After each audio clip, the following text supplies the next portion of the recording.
টিভিতে তো খালি মিসাইল দেখেন তাই না, কিন্তু আসল যুদ্ধটা কিন্তু একদম অন্যরকম। চলুন দেখি খবরের আড়ালে কি চলছে। এটা আসলে একটা অর্থনৈতিক যুদ্ধ। ব্যাপারটা তো শুধু জমি বা ধর্ম নিয়ে না, আসল লড়াইটা একটা অর্থনৈতিক সিস্টেমকে ঘিরে। টার্গেট হলো সেই সিস্টেম যা আমেরিকাকে সারা বিশ্বে এই অমোচ্চ ক্ষমতা দেয়। গত ৫০ বছর ধরে এই একটা ডিলই আমেরিকার আসল ক্ষমতার উৎস। এটাই ডলারের জন্য একটা বানানোর চাহিদা তৈরি করে, যা আমেরিকাকে বিশ্বের অর্থনৈতিক বস বানিয়েছে। ইরান কিন্তু সরাসরি আমেরিকার মিলিটারির উপর হামলা করছে না, তারা হামলা করছে স্থিতিশীলতার ধারণার উপর। ইরানের স্ট্র্যাটেজিটা দাঁড়িয়ে আছে ভূগোল আর অঙ্কের উপর, আর মূল যুদ্ধক্ষেত্র হরমুজ প্রণালী। ভাবুন তো, প্রতিদিন বিশ্বের মোট তেলের ২০% এই সরু রাস্তা দিয়েই যায়। ইরানের পাহাড়ি উপকূল ওদের জন্য একটা প্রাকৃতিক দুর্গের মতো, আর উপসাগরীয় দেশগুলোর সবকিছু খোলা মাঠে পড়ে আছে। এই নতুন ধরনের যুদ্ধের অঙ্কটা কিন্তু বেশ কঠিন। দেখুন খরচটা কেমন।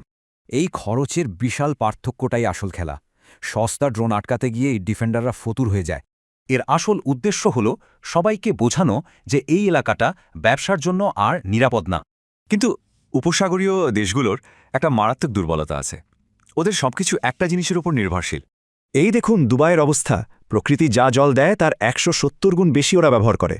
ওরা বেঁচে আছে ডিস্যালাইনেশন প্ল্যান্টের উপর, আর এগুলো সব সমুদ্রের ধারে, একদম অরক্ষিত অবস্থায়। আপনাকে সিস্টেমটা ধ্বংস করতে হবে না, শুধু মানুষের মনে এর ওপর সন্দেহ ঢুকিয়ে দিলেই হবে। তো এর ফলে আমেরিকার কি ক্ষতি হতে পারে? চলুন ডমিনো এফেক্টটা একটু দেখে নিই। মানে এই একটা ঘটনার চেন রিয়াকশন আমেরিকার ক্ষমতাকে ভেতর থেকে শেষ করে দিতে পারে।